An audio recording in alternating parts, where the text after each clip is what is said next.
and I was counting at 18 the vault, hundreds of thousands of dollars every night. And I remember the first week I called my mom and I was like, there's no way this is valuable, right? I'm a teen mom.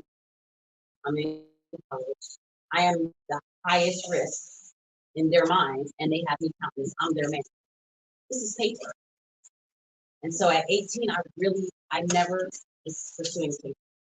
And I believe that that is how I was able to actually focus on my purpose. Because at 18, I was like, everyone keeps talking about this money, but I'm counting. I'm counting it, guys, by myself every day. Not $1,000, hundreds of thousands.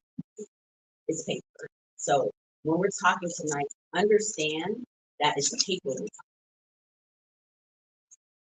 The purpose is actually the happiness, the peace, the value proposition, the community. Do not chase money. I promise you, you're not gonna win. So I don't want this is not a money. I don't talk about the money comes. It's the value system. It's the principles. It's the discipline. It's the sacrifice. It's the selflessness. It's all of those things that become the most important thing. And then you can. So I do want to yes, success is something that's important, but I've never chased it. I've never pursued it, and I was blessed enough at 18, even from the projects, I realized that was my thing. We're talking about purpose. So I'm really curious to know when you first decided or knew you wanted to be or that you were an entrepreneur. True story. I think my mom, when she came into Tacoma, was even telling you all this. But when I was a kid growing up, I was more of my mother required us, her perspective was it's a mindset. These are, we're not victims, we're temporary circumstances, we're not limited, right? Your mind is actually enough. And so we were required to go to the library every day, Monday through Friday. And we had to read a book a week, and it was nonfiction, was not we could read it, but it didn't count towards her reading requirement. And as a kid, I used to barter. I'm the oldest. My sister's 2 years younger than me. I always wanted to be an owner of a business. I didn't know the word entrepreneur, but when I was like 7 and 8, I used to dress up in my clothes, take pictures. I would make these makeshift desks, and I would do all my sister. I didn't want to go outside. My sister wanted to go outside. She was a tomboy. She liked trees, everything. She wanted to be outside. So the negotiation was, I'll do your housework, so you go outside. If every day you're my secretary for my business. So I was a child, and I think that's the beauty when you become young people. You're not a parent. If you're responsible for a community, little people. I don't even call them children. Little people show us who they are. We have the ability, as the wiser, the person with more information, to actually guide them, so that they don't have to do this program, right? Because we're all here to be for you. And so I was little, and I was blessed to have a mom who's like this. So she put me in all, as a little girl, my mother put me in every business environment. She would take me to work with her. She would let me go shadow people. She would always put me in programming that was giving me the things that I need. And she didn't make my sister or my brother. She made them do the things that So you had an opportunity to grow up in a where being an entrepreneur was celebrated, encouraged. Yeah. I'm curious to know also what advice do you have for folks who are wanting to launch a business, are launching a business, they're new to being a business owner, new to being an entrepreneur. What advice do you have for them to start up? If you're comfortable, you're not actually comfortable. This is what I would say. I didn't know the things.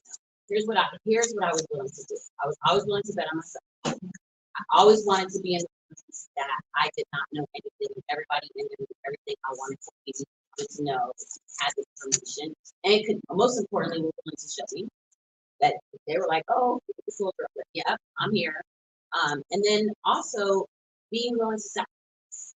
I wasn't doing things that my peers. I wasn't worried about certain things. I was, where can I go to get information because growing up in the projects, and I also had family who didn't listen, so I saw both sides. What I realized is that my cousins had access to a different type of education for free because of their zip code, and so are you going to be comfortable enough to come out of your comfort? No one's coming to save you.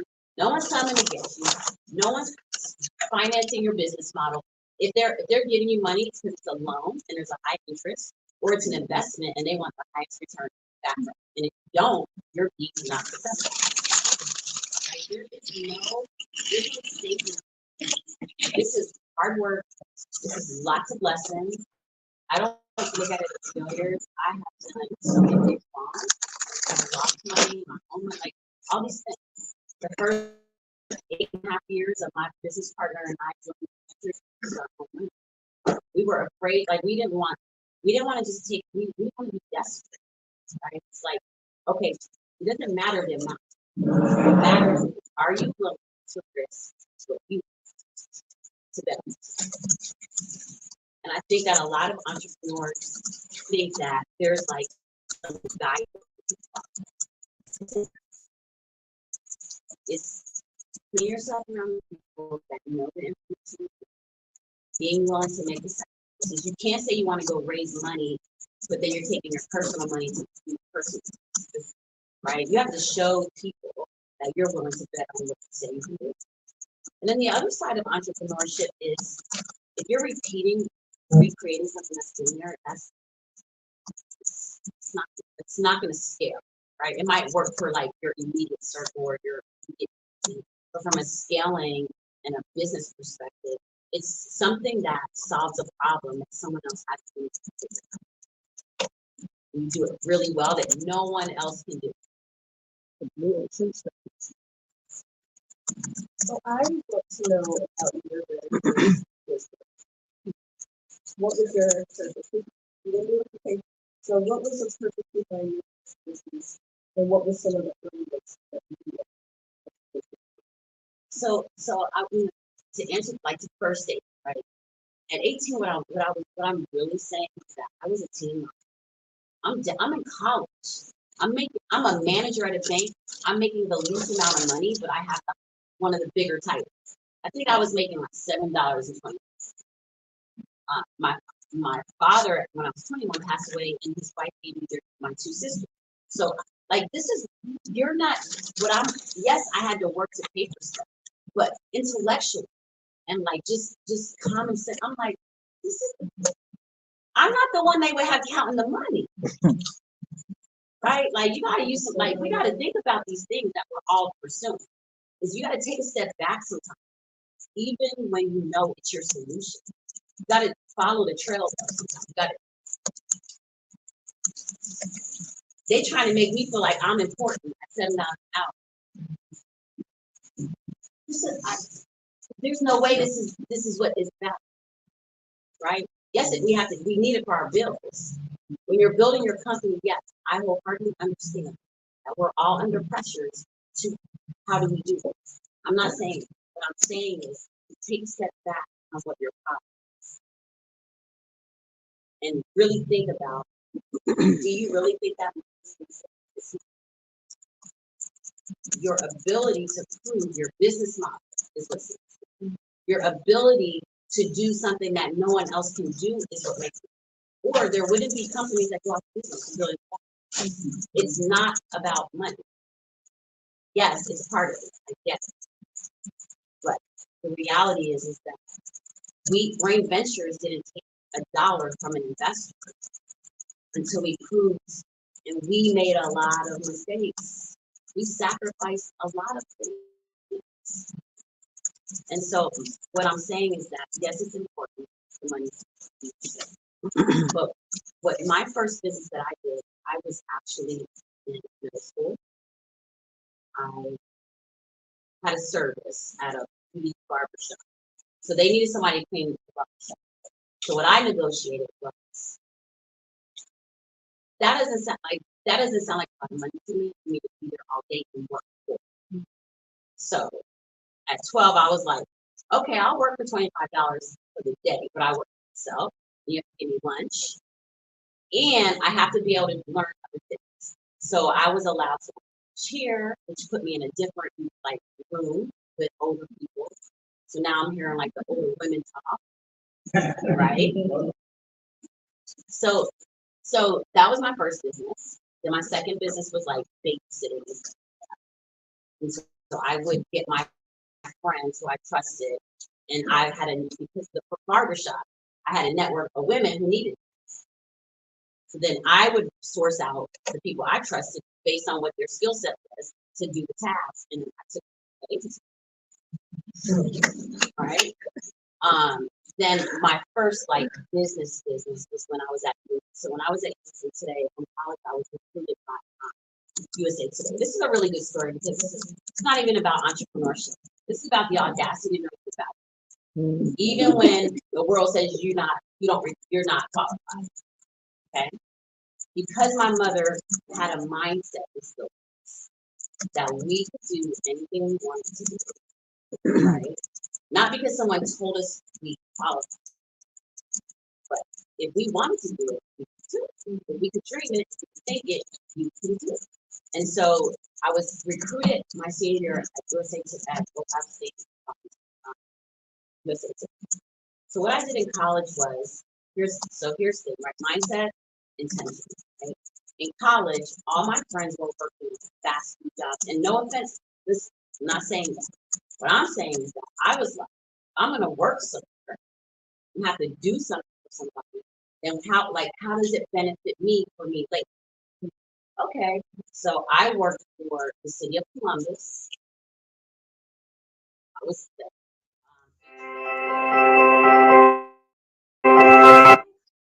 I just asked. So now I'm learning policies, procedures, employee stuff. I want to be an entrepreneur. So now I'm learning the HR side of an entire system for a city. And I also worked for Ohio State for Dr. Charles Dawson, who was the head of career services. He was the director of career services. Career services placed all the graduating seniors and grad students at all the top companies. I wanted to know who were the best companies. I wanted to work for a number one company so I could create a number. So this is not an age thing. We're never too young or too old to have strategy and intention. Everything we do should have intention. Because then now we're not mad about our day. Because we all have to work. We all have to be productive. I haven't met that person yet who then has a better outcome. But if you do it, not the victim role, like here I gotta go to work. You know what? What am I gonna get? What am I gonna benefit from how I'm spending my time? So I chose to work for Charles Dawson Career Services. And the top three companies I wrote down was USA Today, Coke, and the NFL. Right? Those were the companies that I felt like liked innovation. I like disrupting. So I was like, I want to be somewhere I can innovate. And USA Today was my second. They ended up recruiting, and they gave me. I was going to be a global junior executive. And they told me you can move to any city you want with these 5 regions: LA, New York, Houston, Dallas, Atlanta. I wasn't going to go to LA. I was a mom. My family's in Jersey. I grew up in Jersey, New York. I didn't want to be in New York. That's too close to my family. And I'm like, yeah, it's going to be a distraction. I wasn't going to Texas. And so I said, you know what, Atlanta, it's untapped. I knew I wanted to be an entrepreneur. In college, I was doing a lot of music stuff. That did a lot of New York, like music stuff. And so I'm the first day I go to start work. There's an older lady in there, vice president of the company. I was like, oh, are you hiring a secretary? She's like, no, this is going to be your direct boss. This is the senior position, and you have to have 25 years experience. This is a true story. I was like, I want that job. And she laughed. Her name was Sean McCarthy. She laughed. And I was like, no, I want that job. She's like, this is serious. So I asked for it, but then someone took me serious. That said it too. So not only do we have to concern ourselves with what we want in life, we have to listen to people. We have an obligation to also see how we can help. So when she said, look, I can't believe you actually asked me. and you're serious. So she's like, I don't have the authority to tell you can have that job. I can't even tell you can actually interview for the job. The CEO will have to tell you. So she sent me to Arlington, Virginia. This is when the headquarters were before they moved to Tyson. And for a whole week, one of the original founders and their C-suites from editorial and advertising interviewed. And they gave me the job. Not because I qualified, because I actually had the audacity to be like, maybe this is a new perspective, right? Why not? Don't you all? You want to build a company, but you don't even think you can bet on yourself for something else. Just one thing. What investment? What institution is going to finance that? You can't say you're building something and then say all the whys of why it's not built. The reality is that you have to believe in yourself and your solution so deeply, but not once you believe in it, then you have to find people who believe in it. You can't build anything by yourself.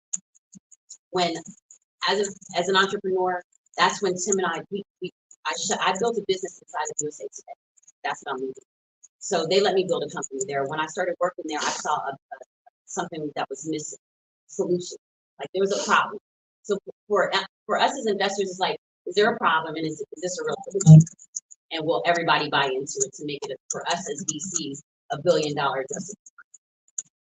And not all investors have to invest in $1 billion. It's VC, we do that as venture capitalists, but not others. But so I saw opportunity to bridge the gap between corporations and the talent. Talent did not know that they were a brand, and all we did at USA Today and Gannett was we were literally experts on every type of executive, what they drank, what they ate. So I was like, oh, I should just do that for talent. Now, when they get to 7-figure checks, everybody's happy, right? So that's what we started doing. Then Tim and I built our label, our publishing company, did some executive producing on Empire.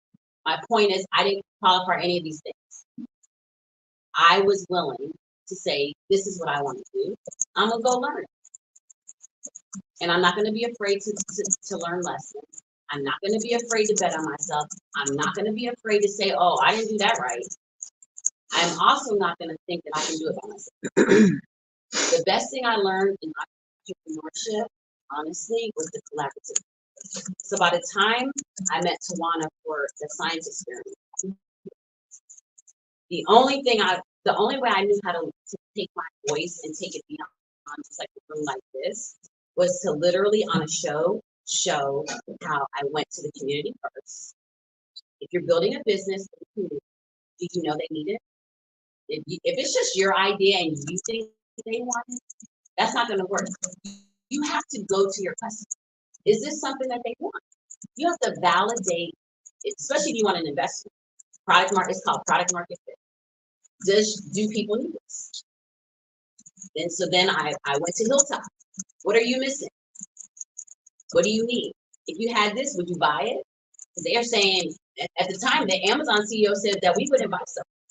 He actually was on. I couldn't ask the perfect time. Remember that when we were doing that.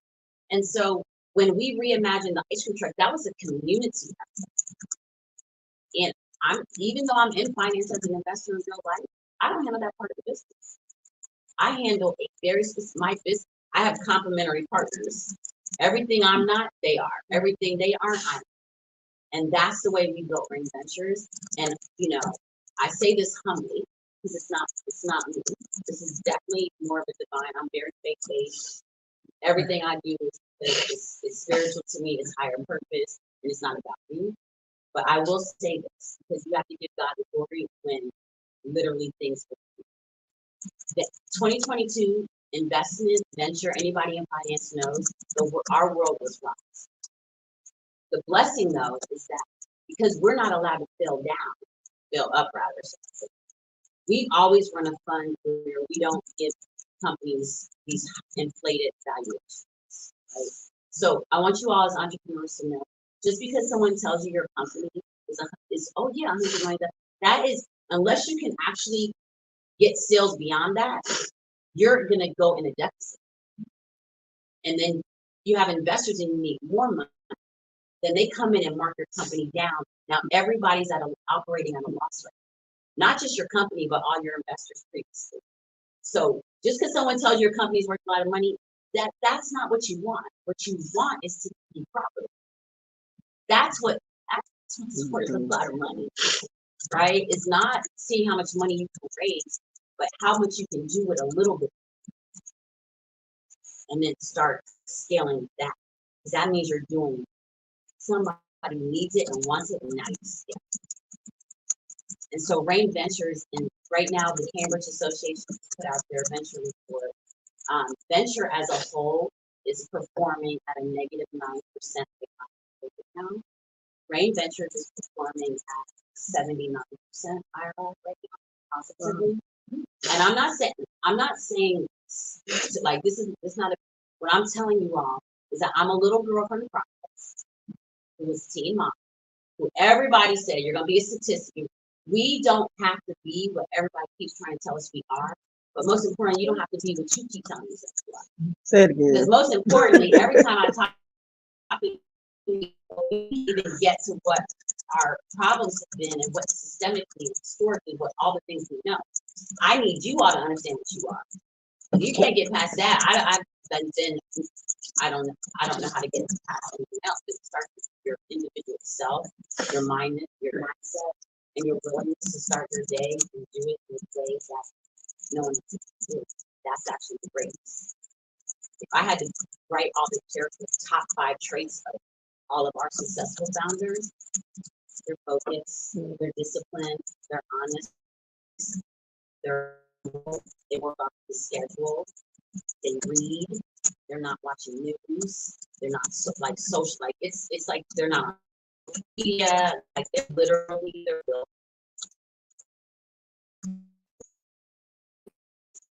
So we can some background knowledge on where you come from, your areas, and also share the ways of successful and also challenge.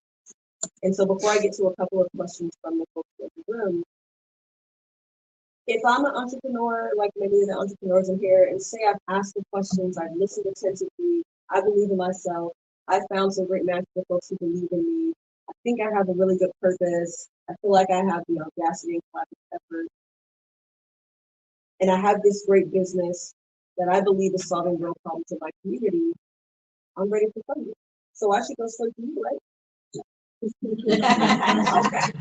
Okay. No. So what should I do? You know what's interesting is that I'm real. I'm an entrepreneur too, guys. You know what I'm saying? Before I'm anything else, I was a little girl who wanted to have a business. I wanted to create things. We're creative, right? As entrepreneurs, we're creative. And so the reality is that I've sent to you all information as a research, right? I had founders who come to me like, I'm so tired of talking to investors. I'm like, okay, well, who are you talking to? Oh, you're talking to real estate investors. Why would you talk to real estate investors for consumer tech?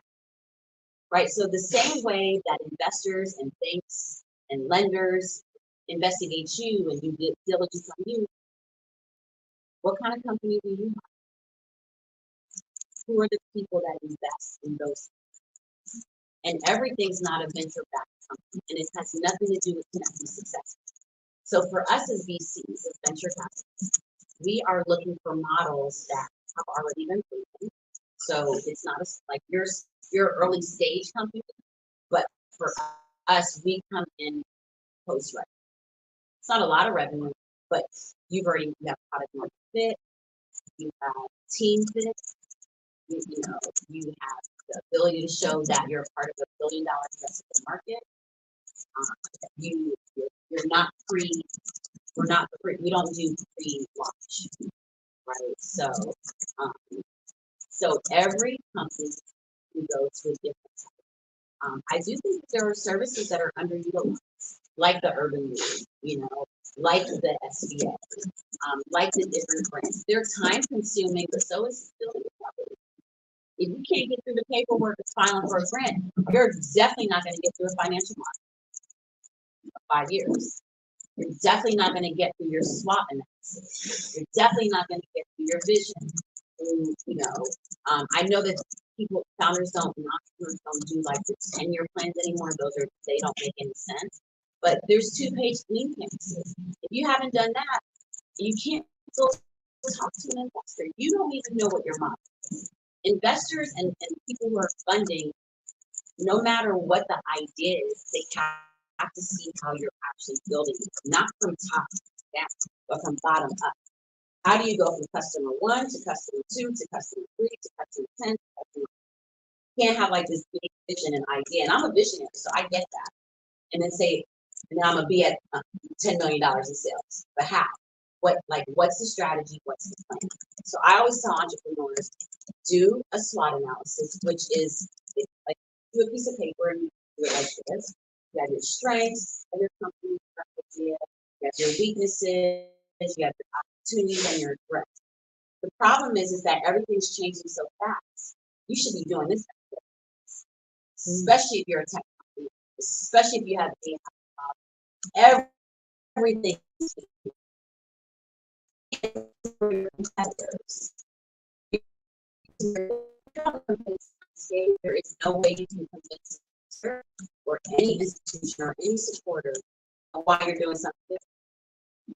We it doesn't matter what they're doing. Well, we're the only ones doing it, but then it's not an addressable one, right?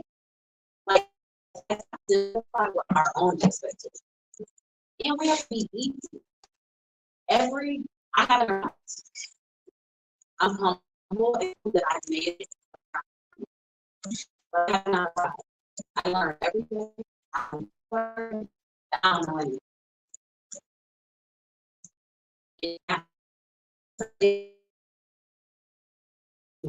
We also realize that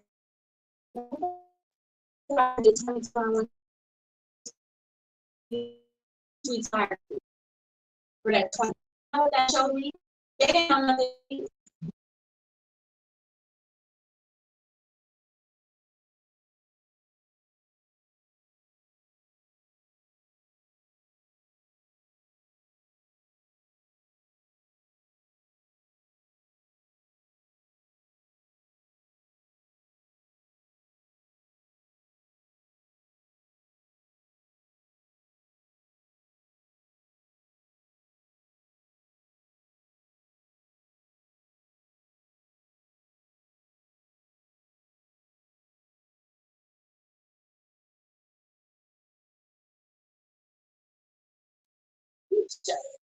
That's how we all have to. We need us as a community to buy.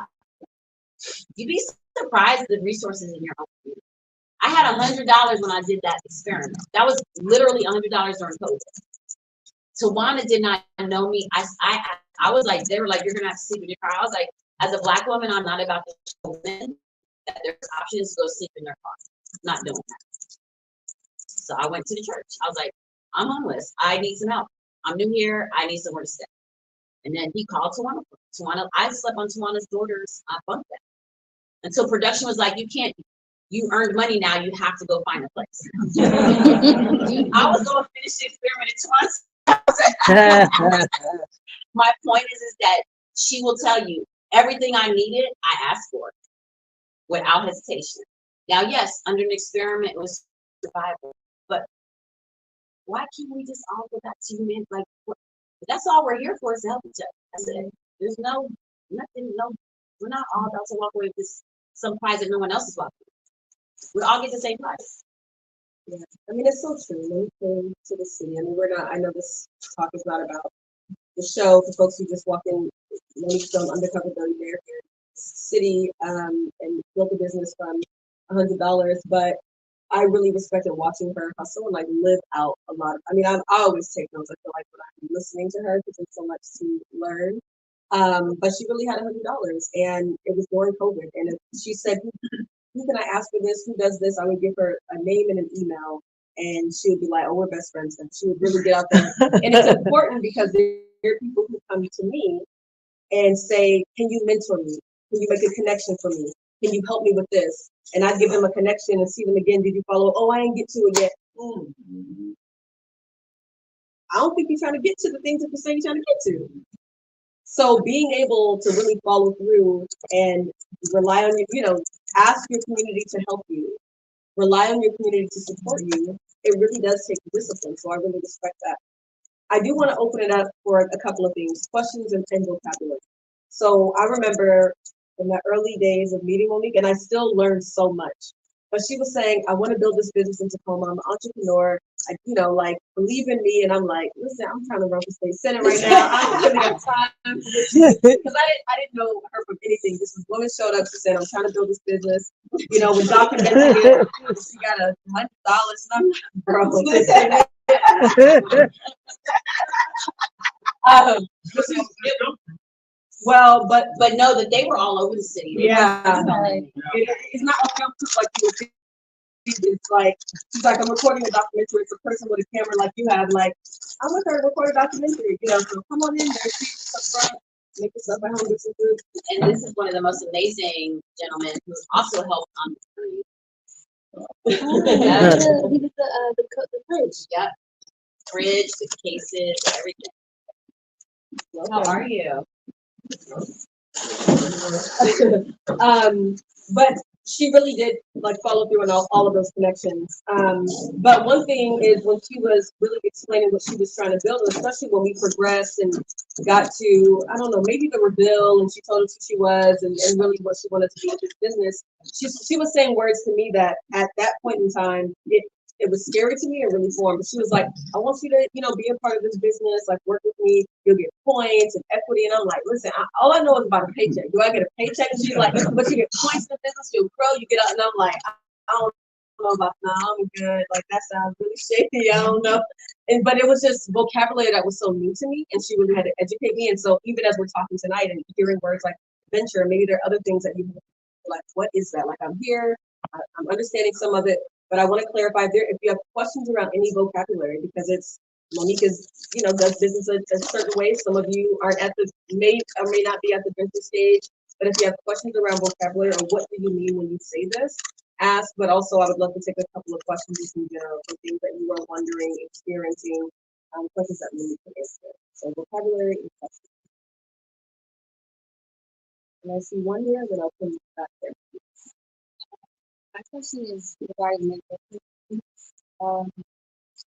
I wanted to say that I'm in the process of my business. I do it by myself and I don't have a team, but I have been making connections with people in different industries. I'm good at networking and finding connections between people, even if we're not in the same industry. And my question for you, Monique, would be: throughout your career, throughout your life, what has mentorship looked like for you on either end of the spectrum? And because I'm struggling with trying to deem appropriate, what's the appropriate type of communication, what's the appropriate frequency, is it appropriate for us to do this specific event together, that kind of thing. Just I'm looking for a little bit of direction on how to do that is clear what my intention is with that person, besides speaking that, but action, if that makes sense. So I don't know your business model, but let's try to let. So my biggest obstacles as entrepreneur has always been team, right? No matter what stage you're in, you need people to buy into. And you might not always what Swan was talking about. It's okay, for early stage startup, it's you don't have monetary. You're okay, you want some equity, but guess what? Those first 10 people at Uber, they're loving life, but they sacrificed. They took no salary. They took, so it's what you have to find money is probably your biggest challenge. And you'll want more for people than they want for themselves, but you cannot change a person. You'll know in the first 30 days if this is something you're supposed to do. People are not going to change, and it's okay. But you need people who are vested into the vision and feel like they have something to lose if the company does. And everyone knows, again, language, I'll come to your questions and I'll come to you, but everyone knows what vested means. Maybe it's just me. I don't know what half this stuff means. So vested is even before you can get to money, right? Vested is just someone feeling like they have a stake in something. Mhm. So vested can mean even before there's money involved. You and I have a sisterhood. We both feel vested into this relationship, right? Like we feel it's valuable to us. We will do whatever it takes to support each other. You know, we became family. And so what I'm telling her is that before there can ever be an exchange of money, that person has to believe in what she's building. They have to have the same principles, right? So it's not just about do they believe in it. What are their ethics? Like what's the work? What's the sacrifice? You know, are both of you feeling like you're both equally sacrificing? Because that's the only way it can be a partner.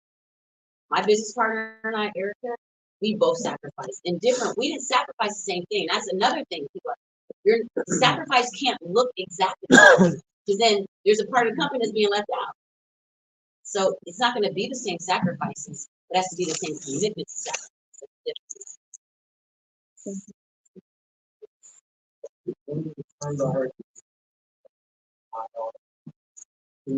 It's a return. It's the return rate, yeah, on the interest and the money that's being.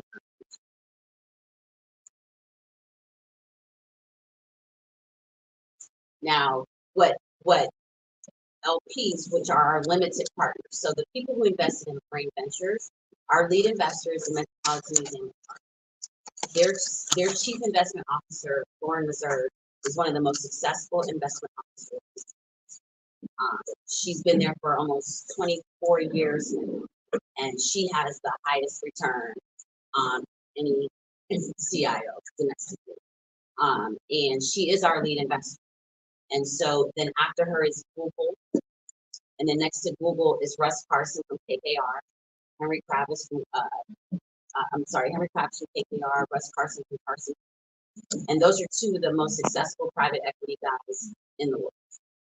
Most people are familiar with Henry Kravis, but not everyone's familiar with Russ Carson. But what was important for Erica and I is that they invested with us, not for profit. We didn't want that. I'm not saying that there's anything wrong with that, but we wanted their money that they actually give to the top 10 investors, and they did that. And so the biggest thing that our investors care about is the return. So the 3x, 4x. We have a history of a 49% average IRR with a 15%. So 15 times whatever money they gave is and like in regular, so in tech, so in consumer products, which I heard a lot of consumer products, right? The multiple right now on how you measure whatever revenue you have is a 4x right now. That's the average right now. So if you actually are making $20,000 right now in your company in sales, then if you wanted to take it to an investor, it's a consumer product brand, they would say, okay, the average multiple in the market right now is 4x. So your company's worth 80x. This is what investors are doing. They're looking at the market. And by the way, the market's not fair. We saw what happened in 2022. All those Silicon Valley investors had all those public companies that were operating in debt with no revenue. So, everybody's paying. But if you operate and break even and profitability, it's possible you never have to worry because you're sustaining yourself. And so that's what we make our companies do, sustain themselves, so that they never have to raise more than $50 million.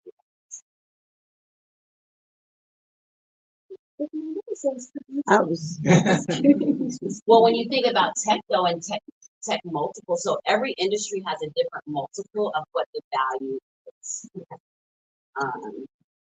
And so consumer tech and enterprise SaaS has for the last couple of years been lowered, but it usually sits around 10x, 10 to 12x. Consumer brands, which is why we don't really play with consumer brands, is like it's usually 3x. All of it. Yeah, so we're only a tech fund. We do consumer tech and we do enterprise SaaS. So enterprise SaaS is like software, like SharePoint is one of our companies, Solo Funds. We talked about those. Calendly is not our company, but that's like a software. And then our consumer tech companies are like Dormify, Monica and Andy, RX. We have one of Morgan's companies. So it just depends, like, if it has products or not, but everything is enabled by technology. So we don't do like retail models, we do direct to consumer models where you own all the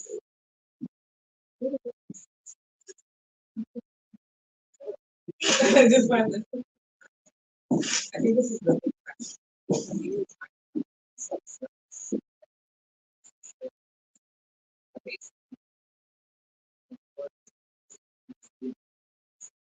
So.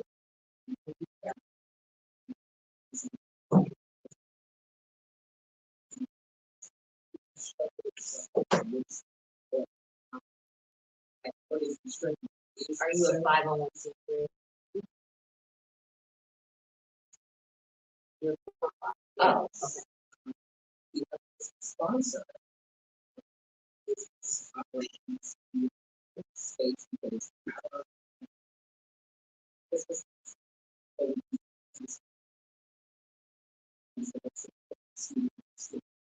Makes sense. So when I'm listening.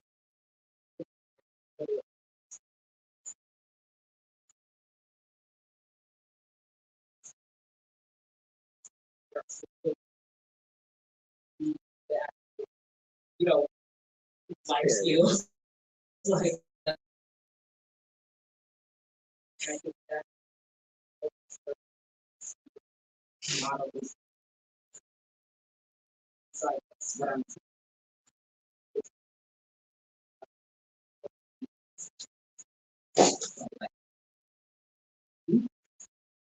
Support. Well, I don't know your models. I don't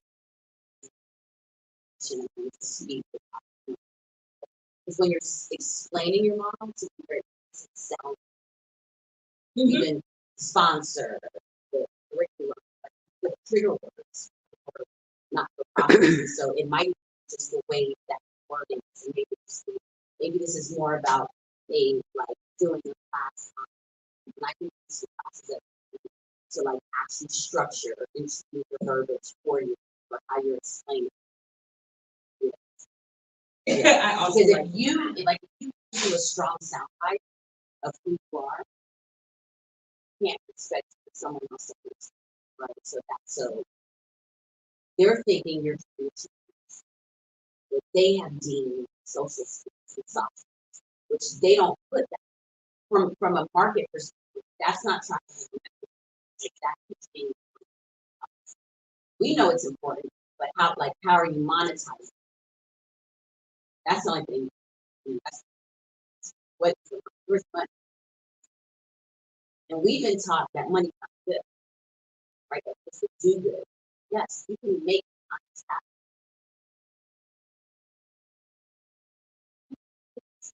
Yes, thank you. I listened very well.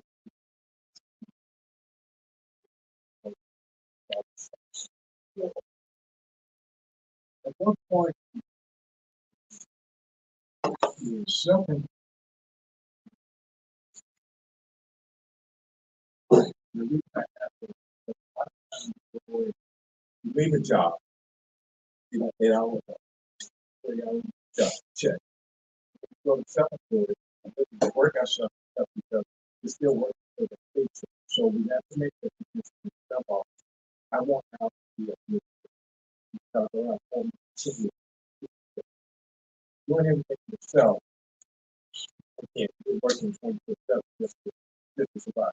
So I heard you say that I really working in the market and listening to you, and then stepping up to. It was when I was at a here. number one company. I was already at USA Today. Yeah, but what I'm saying is that at the point you said that now I have agency, I think that's one of the people that I trust. So sometimes when you said, I'm not going to think about it. I to be honest, I just never really bought into the like it did. Just as a little person, it doesn't even make sense to me. Okay. This concept of like so you only get 2 weeks of vacation. Yeah. Because You have to, if I'm sick, my mom has to ask her boss if she can take me to the doctor. Like I used to think about I used to think about those things. Like y'all are what? Don't you want to be stressed for yourself? And plus, you have to remember, I was a teen mom, so I was also forced into like a different. I I had to make my life work for me so that I could be productive for the people I love. You know, by 21, I had 3 children, 2 of them weren't mine. So, like, you know, I was like, okay, I'm gonna work, but I'm gonna make it make sense to me, make it make sense to them. Also, when you're trying to keep investors, you have to use So, okay, you know, I there's hear that all the that's time. a yes and a no, right? There are different types of investors. There are different stages of investors. There are lenders who then, if you don't pay back, become stakeholders. You know, there's advisors who never give a dollar, but give all of their intellect and their network and their time and energy and get equity in your company. So I can't speak to just like that's not a straight yes. Okay. Every model is different. Every company structure is different. I can only tell you in the stage that we come in what's called a seed stage. So for venture companies that are trying to be billion dollar companies, I'll speak to only. So there's rounds. You have an idea and they call it family and friends or fools, whoever wants to, you know, 99% of the time you're gonna lose it, right? So what we know in underserved and underfunded communities is that we don't typically have, but that is the first concept is your family, your friends, your early fools, who just love you and just think you want to do it. And then there is what we call angels, and they're accredited. And there's qualifications for accredited that are angels. And angel checks can be anywhere from a group of people all throwing $5,000 in to give you $100,000, or individual. I think my largest angel check I ever wrote, which I read, dumbest things I ever did, and it was $250,000 as a group. That's called a super angel. So then once that happens, now and they're allowing you to play with your ideas. These are people who are early believers that are like, you know what? Here's some money. Go see if you can get something structured, right? They're not looking for revenue. They're the earliest adopters, and they have the chance to win in the lots. Now, they're also coming in before there's any price rounds. So they're not saying here's what your company is valued at. In fact, now what Y Combinator is you have safety, which is you're saying, and they're all agreeing to, okay, it's worth this, but it can't be over this.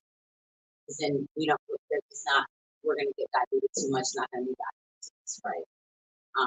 And then you have what's called a pre-seed. Now, there are institutional pre-seeds. They can be institutions, they can be accelerators, they can be groups of super angels, they can also be VC funds. We don't play in the pre-seed. Right? Ventures is seed stage. So seed stage is traditional due diligence. Everything's proven. Now you're about to take this proven idea and now you're going to scale it. And before we deploy capital to you, you're showing us what you're doing. And you're showing us a solid financial model of not just one way, but multiple ways so you can change and pivot quickly if needed. And so that's the seed stage. We lead seed stage rounds, and our fund does checks anywhere from 1 to 2 million, and that initial target usually 5 to 10% of ownership, depends on what the founder is using. We lead it, we set the terms, we take a board seat. Then we follow on through what's called Series A and Series B. At the Series B, that's where we've maximized all of our ownership for all the winners. We're going to win. When they win, we're winning big. When they do cash outs, we come first.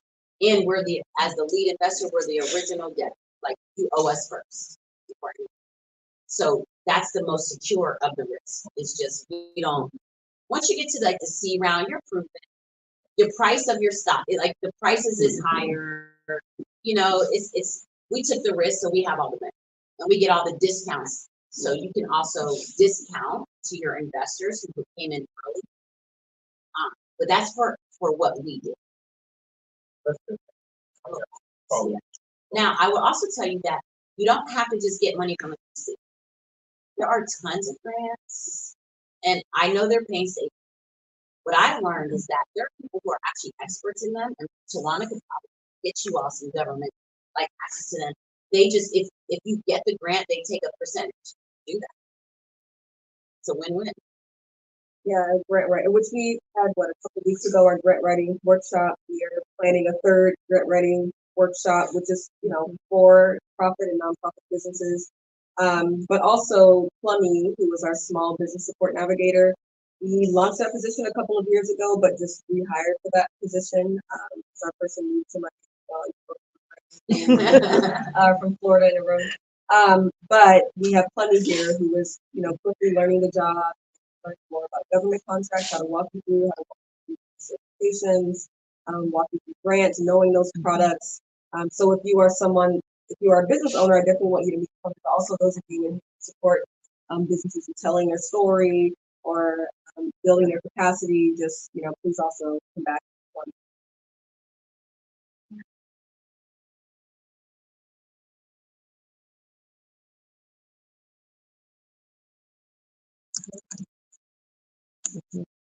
To be honest, I I love being great, and I love finding great. To me, that's how you do problem solve. If you find it, Stacey, what was your question that happened to you? First of all, this has been amazing. Thank you. Thank you. I'm just happy. Well, we're feeling the love and the joy. I heard you say three things. You talked about mindset, and you talked more about mindset. You talked even more about how important it was that your mother, right, gave you clarity that you could do anything you wanted. So when I think about the work that I do, you've heard of IQ and EQ. It's actually PQ. It's positive intelligence. It's a combination of IQ and EQ, right? It's this idea of how do you change everything? How do you, achieve performance and assume that you can achieve, and we use neuroscience and positive psychology and cognitive behavioral psychology. So it's all the things. It's all of Over the my head right now. and it's technology. So we use the app, so it's all easy, it's simple and easy. So my question to you is, mindset changed everything for you, and if that's the work that we're now contributing to entrepreneurs, and we're saying, hey, no matter who you are, you can achieve anything, right? The amount of time that your brain is working for you versus against you, that kind of work. If How? you have to do it, it's not. Say that again. If you have to do that work, No. It's information. It is and that's the work. So we call it mental wellness. And so it's a 6-week training. We also do individual questions, but it's a 6-week training. I've had some people in this room who've actually started the work. We're actually launching a program actually this Saturday. We're doing another one, January and February. So my question to you is, if we know how important mindset is and how it changes everything, what advice would you give to me regarding the idea of I want to help everyone. Like I just want to give it away for free, but I realize as an entrepreneur that is not an option. So as far as getting people to fund it, I don't know, in my head I feel like some groups should want to fund it as opposed to having individuals, since it feels more systemic. Trying to get it funded with that explanation, it's not. What's the business model? So I would say take a step back. Mm-hmm. Take a step back from the problem, like how you want everybody to experience Mm-hmm. it, and say, here's the problem, here's the solution, and here is how I make money. Like you guys simplify it. Simple. And be really great at the simplistic part of it that actually has a real solution to money. And yes. Because if you want funders, I'm saying, right? Right. If you want funders, then you have to prove that there's a financial. Yes, and there is. Thank you. And I think, Ms. Tracy, and I'll come to you next. Your question is important because I do think, and we have someone here who can help with telling the story of your business.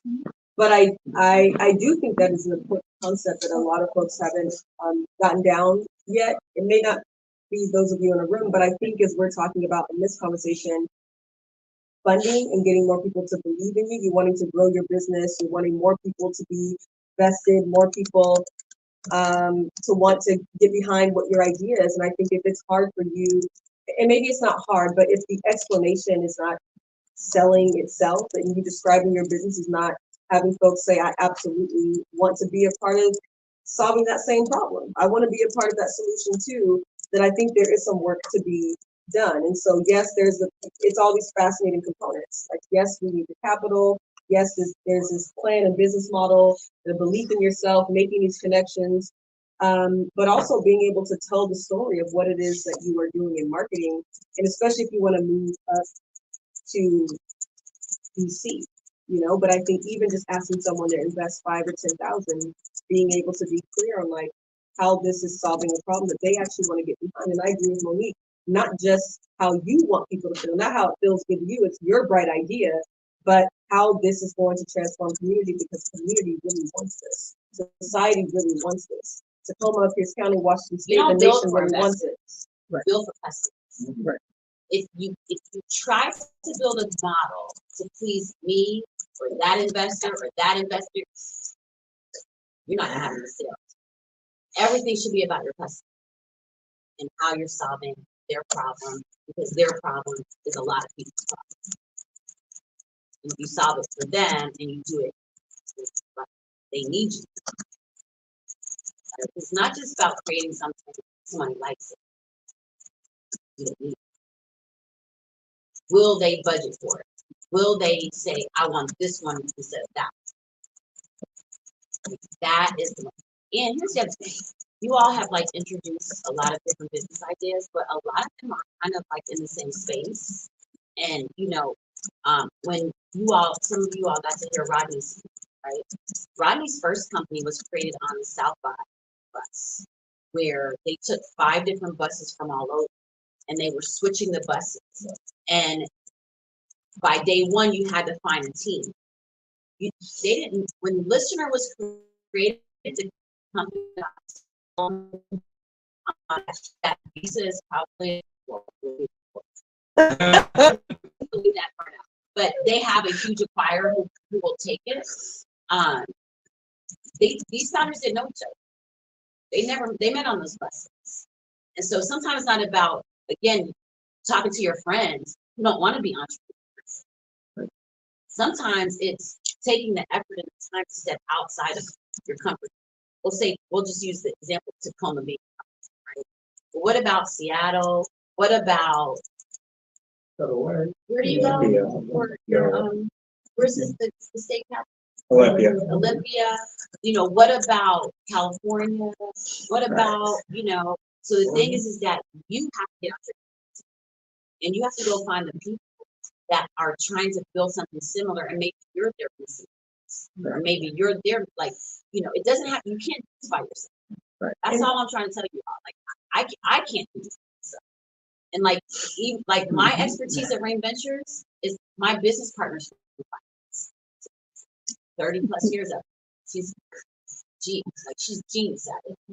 But she doesn't do the work of the founder, she doesn't take the board seat, she doesn't do vision, she doesn't do networking, she doesn't do marketing strategies, she doesn't do the conferences, she doesn't, Right. So great.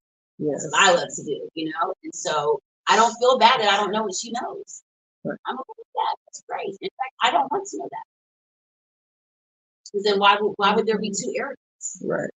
So we all have to get comfortable with understanding that we need a team. It's not a deficit because we don't need something. I'm not embarrassed by anything I do. I'm like, oh, great, thank you for sharing. I'll do that next time.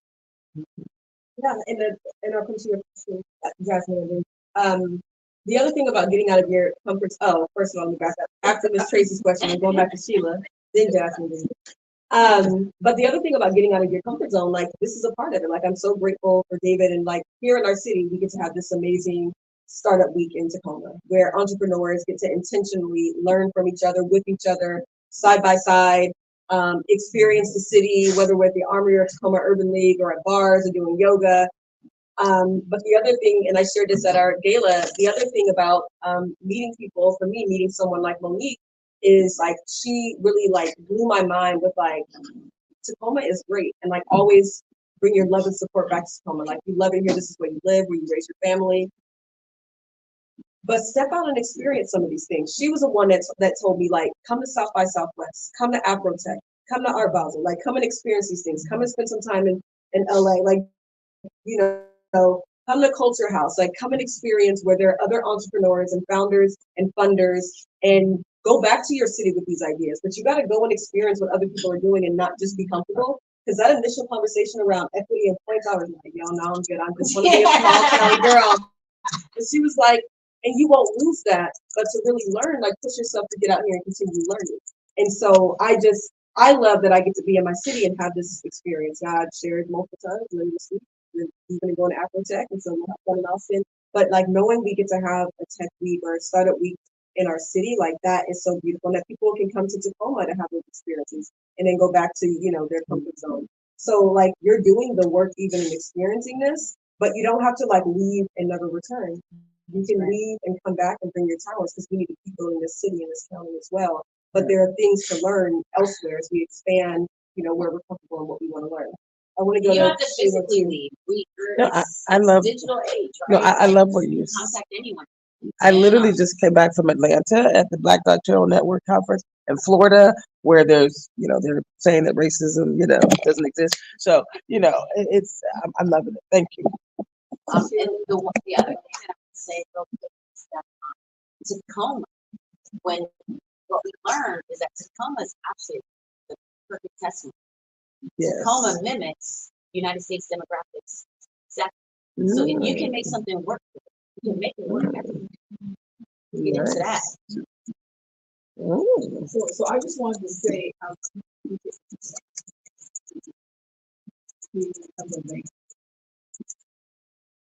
education. Not in the way you do. Education. We don't know that. You don't know that. But education is what's all about, right? That's what I love about education. Not so much people they rather understanding. I love the fact that you talk about absolutely what I do. Because you got to know where that's all your business and really how to fit and really where your focus is. And I'm happy to see that you said you look from the standpoint of the seed money.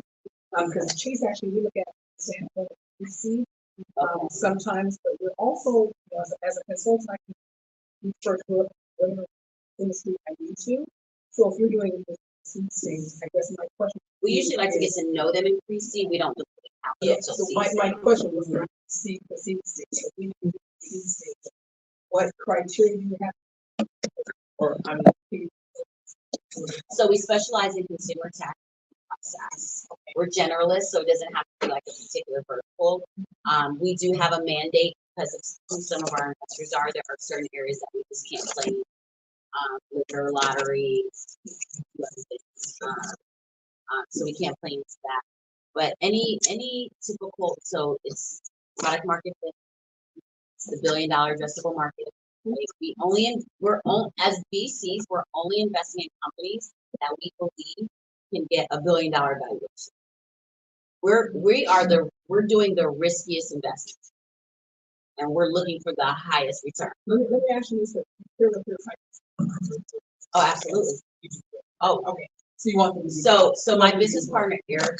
Well, so for seeds, they don't have to be profitable. They have to show reoccurring revenue. They have to be able to show reoccurring revenue, and preferably at 20% month over. Nice. Yeah. We make them get to break even and profitable within the first year.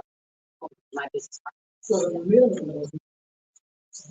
So over the last couple of years, things have changed, but it used to be $1 million in recurring revenue for Series A.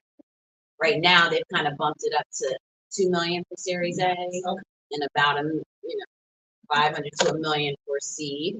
But it's again, I don't want to speak so specific because it's case by case.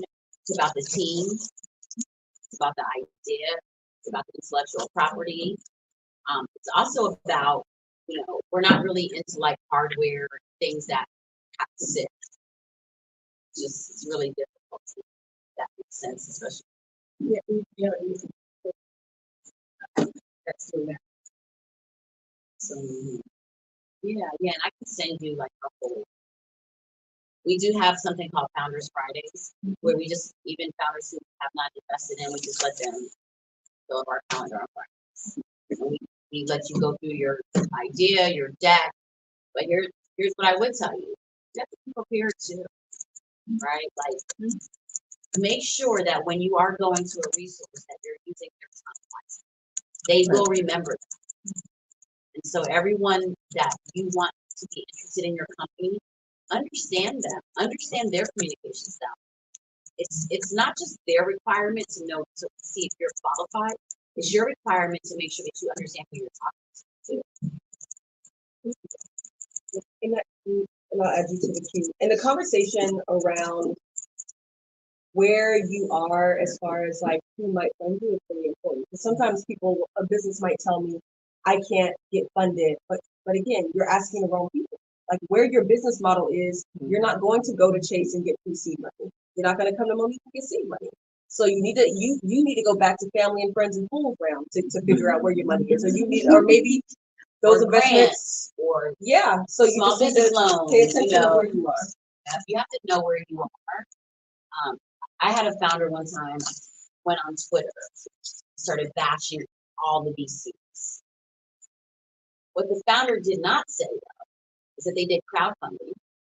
They raised about $12 million, and after 7 years, no revenue. So yes, all of us turned down the company. We did, rightfully so. So when someone tells you a no, listen to what they're saying. I'm always like, no's is like, ooh, that's more, right? Does it hurt? Yeah. Is what you want to hear? No. But once you hear the no, they're telling you why. It's information. And Monique, One thing I guess is we may not necessarily need to apply to shape. And as a consultant,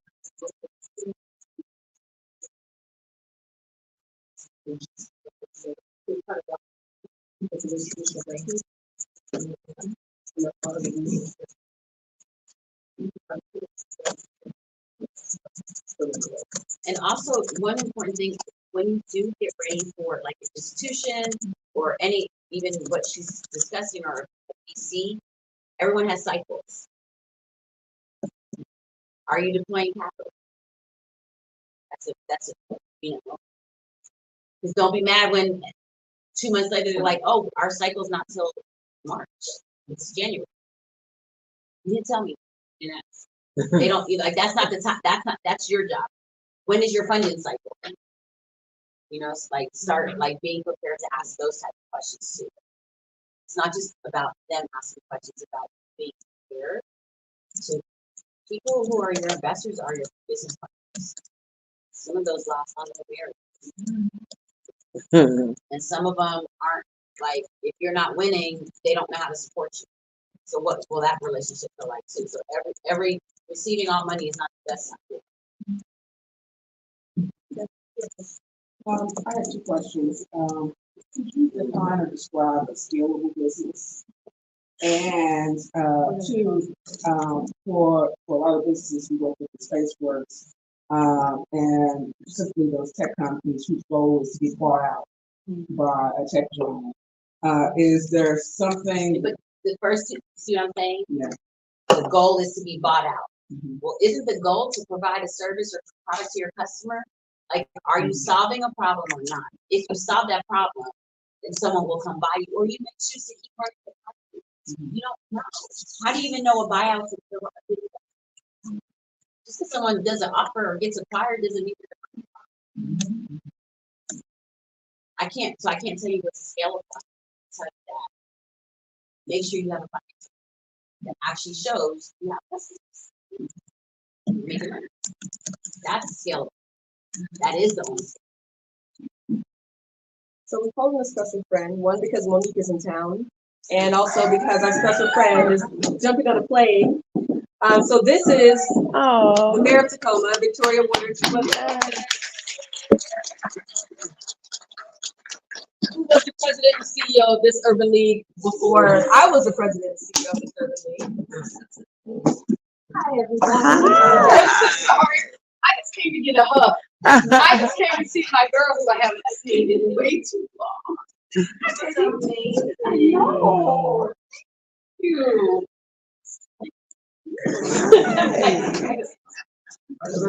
Mary, you want to say a couple words to the entrepreneurs in the house? Grow your business in Tacoma. Stay here. You know, if you're working on something, please know that the city of Tacoma is a resource for you. We have an economic development department, and we also have Frank Boykin, who works in our economic development department, but really runs a program from the federal government that can give support to minority-owned businesses. So really encouraging you all, as you think about starting or growing a business, to make sure that you reach out. We have the only MBDA office in the state of Washington. Acronym? Minority Business Development Association. Good, thanks for calling me on it. It came to me really fast. But we have Washington State's Minority Business Development Association in the city of Tacoma. And so if you all think about starting a business, needing help, please reach out to Frank or to Jeff Robinson, who's in our economic development department, or you can say, hey, you know Jeff, or you can send me an email, I'll connect you with them, or my team will connect you with them. My team will, I'm gonna tell the truth. But my team will connect you with them, and as you grow your business, stay in Tacoma. Other places, Seattle might look more attractive, or Federal Way might seem cheaper. But the truth is, when I think about, what's our coffee? Quincy. What's Quincy? Campfire Coffee. Quincy started in the pandemic. We came and supported him through the pandemic, and now look where Quincy is. Those of you who don't know Campfire Coffee, go visit Quincy and tell him to talk to you about his experience with the city of Tacoma. It is a bureaucracy, I'm not gonna lie. It's not like you can call a day and get a check tomorrow. It takes time, but the expertise is there to support you. Are there any veterans in the room? Mm-hmm. So I just declared at the council meeting just before I came here, we just declared this small business, veteran small business week. And we had Region 10. Thank you. But we have the veterans from the Veterans Business Center. I think they're based at Base, who came and spoke tonight. So make sure that you're taking advantage of all of those opportunities. So that's all I want to say. Thank you for allowing me to interrupt this very important meeting. I got to see my daughter, and I got to hug my girl. Yes. We were on her show. She had us on her show together. We didn't even know she died. We didn't know who she was. We thought she was some poor girl in Tacoma trying to start a business in the middle of the pandemic, and we were still trying to help her. Look, and if she could do it with $150. It was $100. Oh, look, I didn't even. See, I gave her my money. $100 and an old car, and she, at the end of that, had a business valued at over $1 million. If she could come into our community and do that, there is no reason why all of you sitting around here can't do it in Tacoma too. So thank all of you. Thank you so much. And the city did not know me. No. And Jeff, I was calling everybody that was relative to my business concept. And guess what they were doing? Calling me back. And it was the height of COVID. Everything was shut down, but they were making phone calls. You heard the truth. Thank you you called me back from the Urban League. And Jeff did call me. I'll get a picture with you, Spot. But you're right. Once we met, he was really on it. I met you too. I'm really interrupting this meeting. I'm like, I'm gonna get a picture with my girl.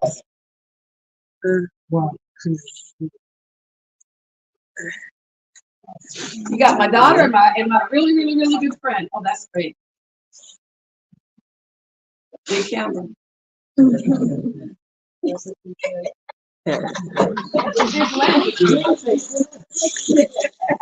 So, but all right, you clap, right? Okay. If not, I may have to choose the airport. See you.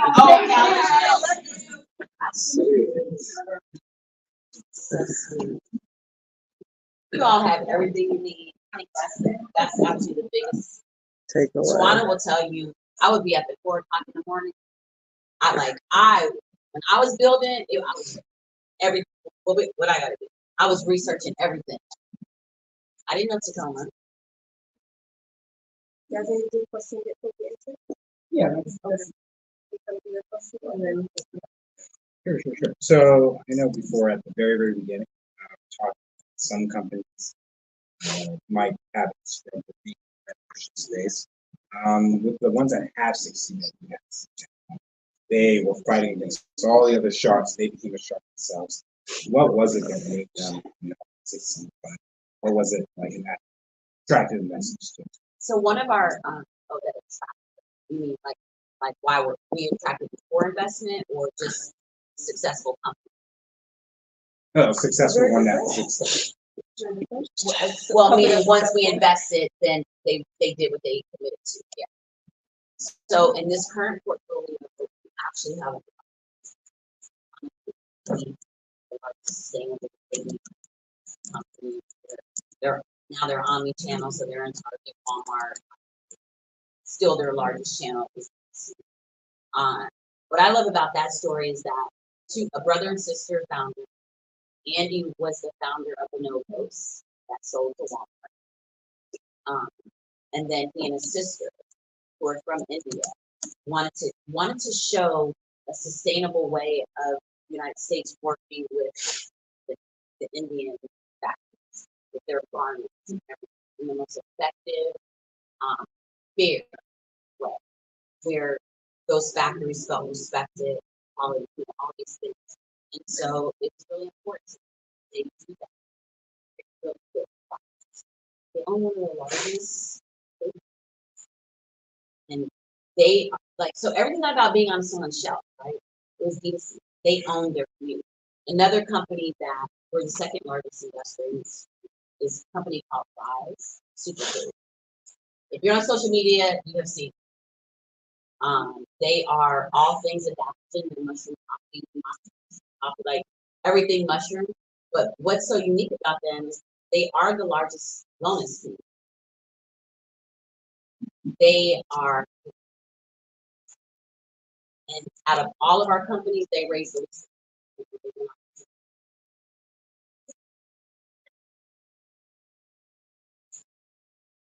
oh wait, we have one more question.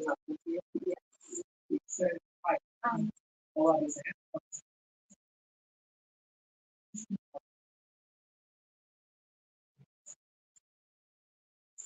So meaning that's just not our expert. Like that's not the risk that we had a company that had a market that really what we invested in it during COVID. And once COVID got, we're like, you know what? That's actually not really our space. Like the actual, like it's expensive to break them up. So the consumer tech side, yeah, but the hardware side, like the pieces you have to wear in your body that are really expensive to make, that if one piece is missing, the whole production line gets shut down. We're like, that's actually not our expertise. So it's not that it's not doable. It's just not what we specialize in. So we like to stay where we specialize. Yeah.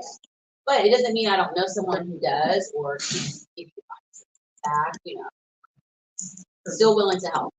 A couple of things. If anyone needs to connect to Wi-Fi, it's the Netgear 5G, I think, but that's the password. Can you remember that? That's the same password has been here since the mayor was the CEO here. 1007007007.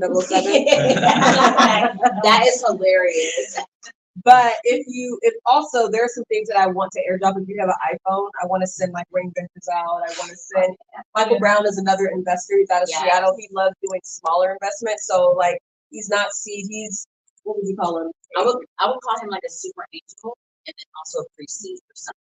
Yeah, like he has invested in Doug Baldwin. He was also on the show Undercover Billionaire when it filmed here.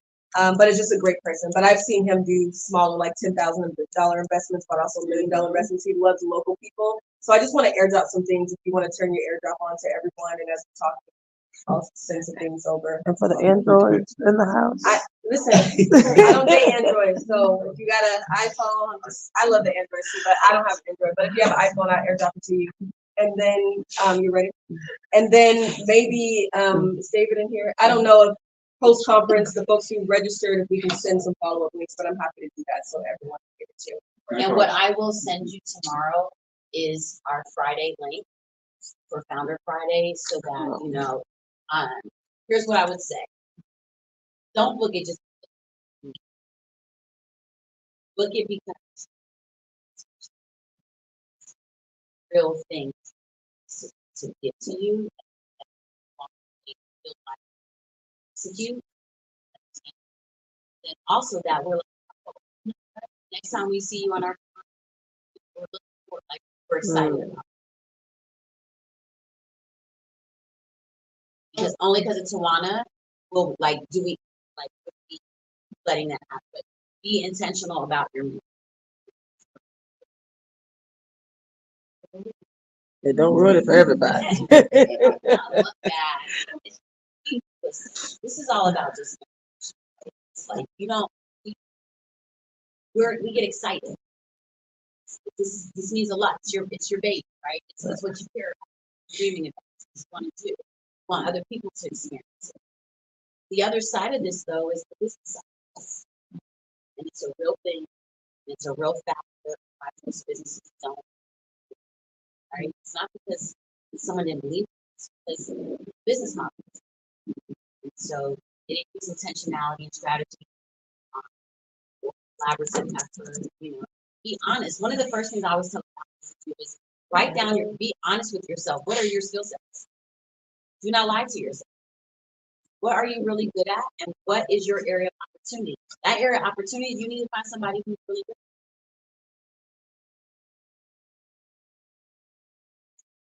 Yeah, let's put that.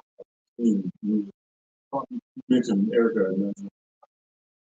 So partners. Partners. So, yeah, owners. Partners and mind if I can start. But you mentioned how important it was in building. Oh yeah, yeah. I thought you were asking me that, like only partners. I'm just curious though about the wins and how you knew who was going to be on your team and this is the right team for. First week, Eric, like we wrote our thesis out. Right? We play in the people. We're not in the. So there's a different skill set we require to have. Right? It's the nonverbal. We walk into a room, you know, 30 years of signing talent. You know who's superstar, right? There are traits. There's a way you carry yourself. There are words you cannot say. There is you don't care what everybody's telling you. It's like, oh no, this is gonna work. I'm doing this, right? With or without. There is certain things you know about partners, advisors, students, teammates, and us. Just know. At our stage, it's not about us. We're literally investing. And if you invest in the right people, they're coachable, they're evolving so quickly because the market is changing. So you need people who are flexible and who there's humility. And can we all have an honest conversation together and solve problems? And not just bring messages, mean just your advisors or your experts who are making problems. I only have one question. What is it just put off the top? Do not do this. Do not do this. Do not take things personal. Everyone's not going to understand what you're doing. Everyone's not like we're going to say the word no a lot. In fact, 99.99%. If you don't take it personal, listen for a moment. They're actually telling you why, and you start solving for all of those whys. Who knows? You might come to them. Yes, there are founders who came to us 100 times and we said no. And guess what? They're going to stop. You know why? Not because they didn't. They kept because They kept taking up our Fridays. They kept saying, "Oh, I don't know how to do this, but this person does." Everybody wants that. We all want to be that person. We all want to have the ability to grow. We want to thrive, And so, to me, that's. Don't take things personal. Don't think you know it. Don't be afraid of me. I like to be. It should be a challenge to you and yours, or whoever. Right? It should be a challenge to you. Because if that person has that perspective, guess what? So. So, and then the other side is that, are you solving something for a customer? Not for your ideas, not for what you want the world to be. Are you solving something for customers? Now, granted, there's a conscious capital. I only believe we only invest in companies that are mission based and have a conscious capital. That's it. So I'm not saying that. Like we're not just trying to make money. We're trying to change the way money is made. But yes, you have to create profitable companies if you want to change this world. And I mentioned earlier some of the other ways that you can connect. So there are lots of things, just newer things on my radar, like going to South by or going to Afrotech. The cool thing is folks like Monique. So as a funder, yes, there is the conference program, but I feel like people that I'm meeting these days kind of laugh when I'm like, I registered. And I'm like, why did you register? Nobody goes to the conference stuff. Like we go to make connections, but I'm still new. I'm like, I registered. They're like, nobody's going to that stuff. But there are things that are not official programs that where a lot of connections are made. Like Monique is hosting founders and funders brunch, and it's things that you would not see it. I mean, making those connections, and I think No, it is on the app. It's not Oh, it is on there. You'll see on there, but is Culture House also out? so it isn't, but you have to have it. You have to have it. Okay, so like Culture House is something that you would need to have an invite to, but the same thing is founders, funders, a great curated space. And also Monique mentioned earlier just the importance of surrounding yourself by people who are like-minded. And so if you are a founder, you have a startup, like consistently be around folks who are in that space. Not that you can't hang out with anyone else, but like make sure that you're hanging around with people who are trying to do the same thing so you can exchange resources.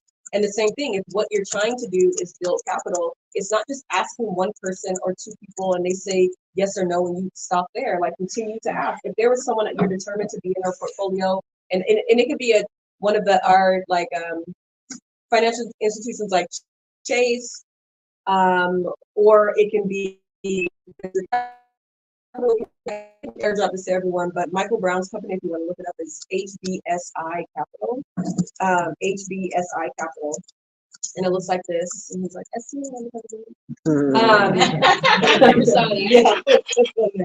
Love it. But just continue to build the relationship. Show up where they are.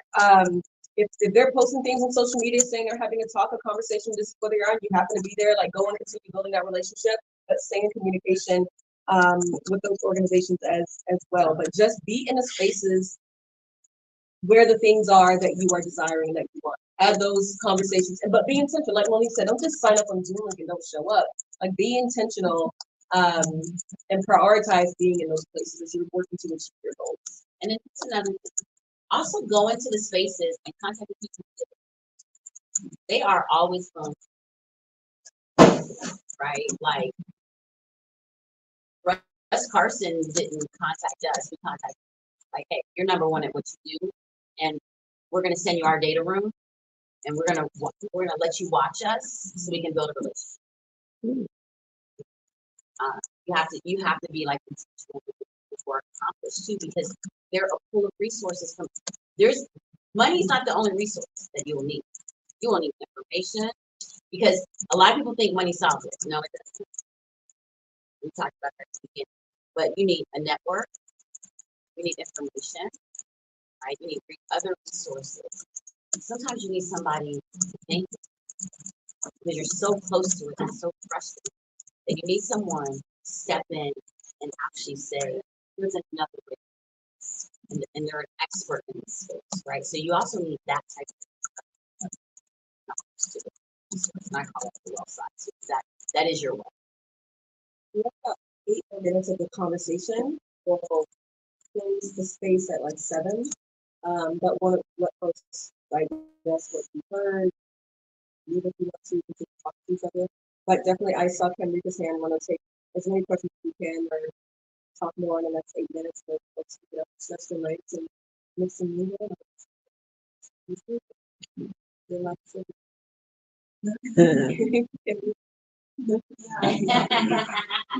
Sorry for my part, but I'm an educator, so my brain is this way. So that's perspective. And so with that said, I don't know where to even go. I have that idea in my head. I know what it is for students that it's definitely to see, but I don't know it's hard, especially with target audience, Black and brown folks, to help navigate the system.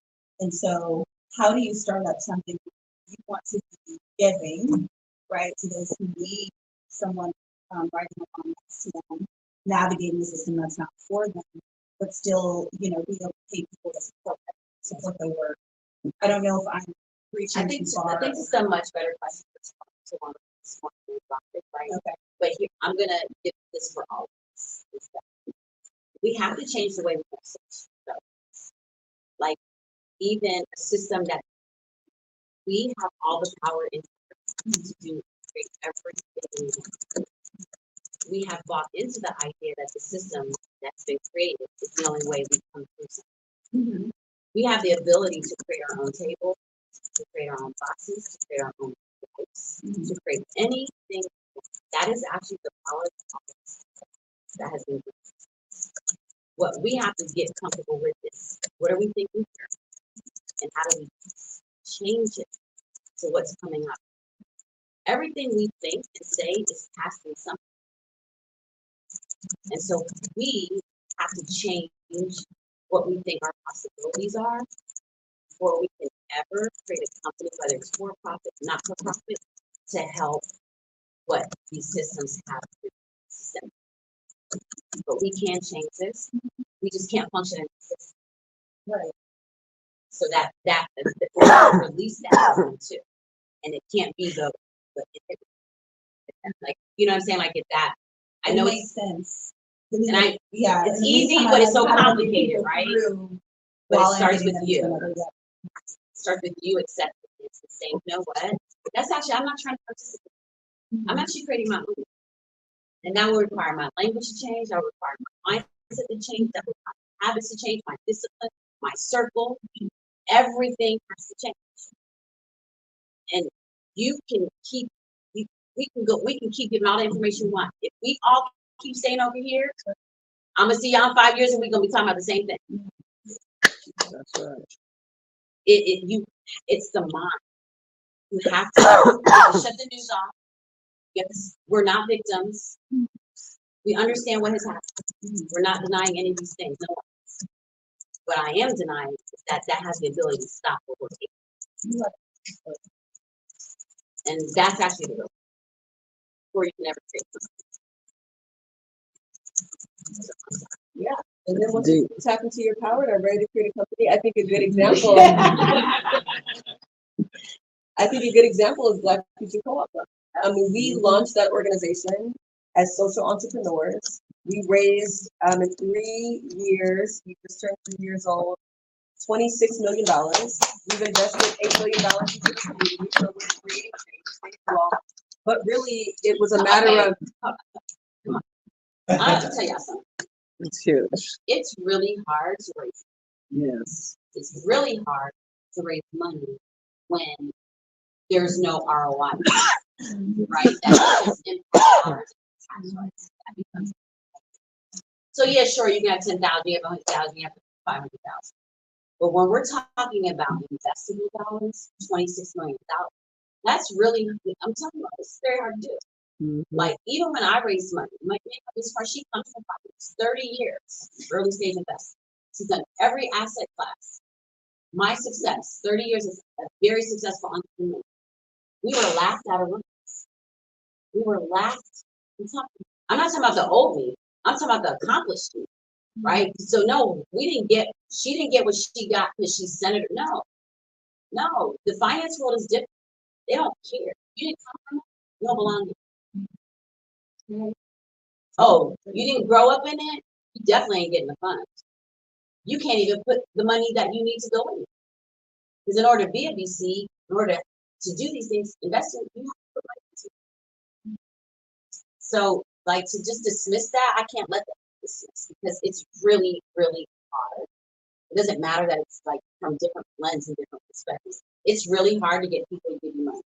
Period. Yes. Period. Especially right now. So. Yeah.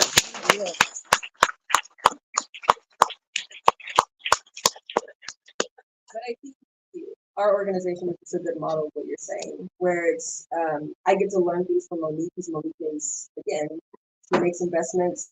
There's a return on the investment that is good for the community, but also monetary. And you know what we believe in at Black People Co-op Fund is like the investment is every time we see improvement in Black lives, every time we see liberation, every time we see healing, every time we see someone, you know, experiencing a bit less trauma, every time we get to tell true Black narrative. So we have an amazing business model. I see myself as an entrepreneur, even if I'm running a nonprofit. But we launched it 3 years ago. I created a job for myself. I have a wonderful salary that I created. I have a team, a staff that launched this several years ago that's benefiting Black Washingtonians. And we raise money and we get to have other experiences, but we, you know, have 80 nonprofit organizations in our portfolio who we continue to fund year after year. So it's amazing work, but it's a lot. It was created by a lot of the tips that Monique provided on if you're going to start a business, regardless of what it is. If you're going to go ask for capital, being able to explain what it is that you do. And so I'm constantly using intentionally those business practices. You know, like I want to make sure that our organization is successful. And so it's a startup, we're growing it. I'm still spreading the word about the work that we do.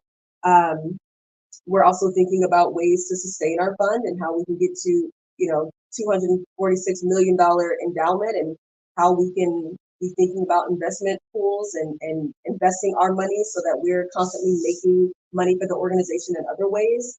But at the end of the day, the story is philanthropy is not working for Black folks. Less than 2% of philanthropic dollars are going to Black-led organizations. And so we don't want to participate in that system. So we wanted to create something different and change the paradigm of philanthropy. Therefore, we create the Black People Co-op Fund.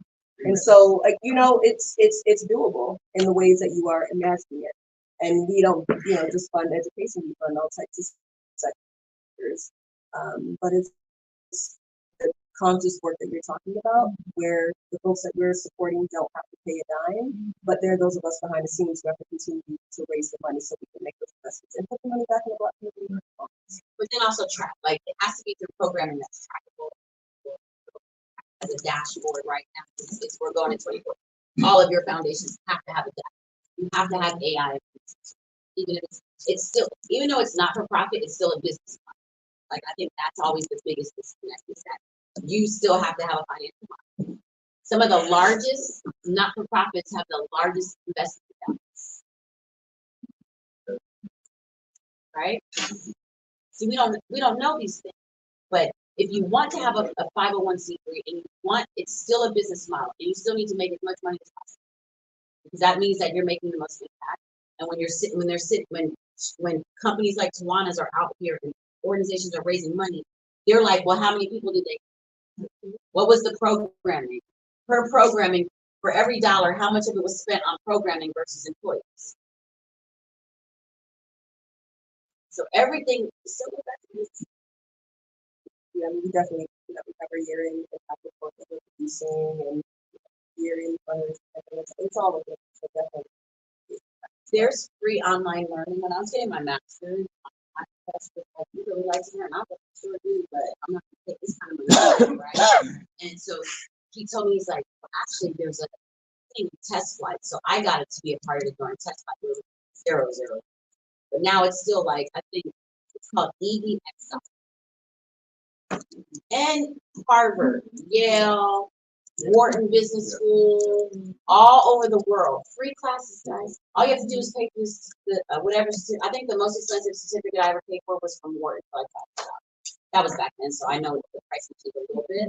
But It's EDX.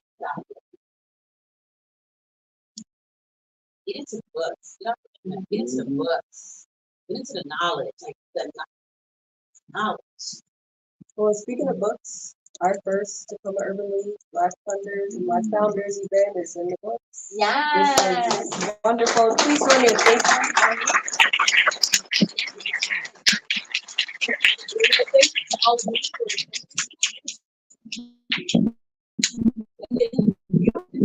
I just wanted to be able to release folks so you can walk around, ask more specific questions, meet other folks who are in the room, exchange ideas, get more bites to eat. But if you are taking off, travel safely, have a great rest of your weekend. Thank you so much for being here. And I wish all of your businesses or ventures, life, much success, many blessings. Thank you to everyone. Thank you. Thank you. Thank you.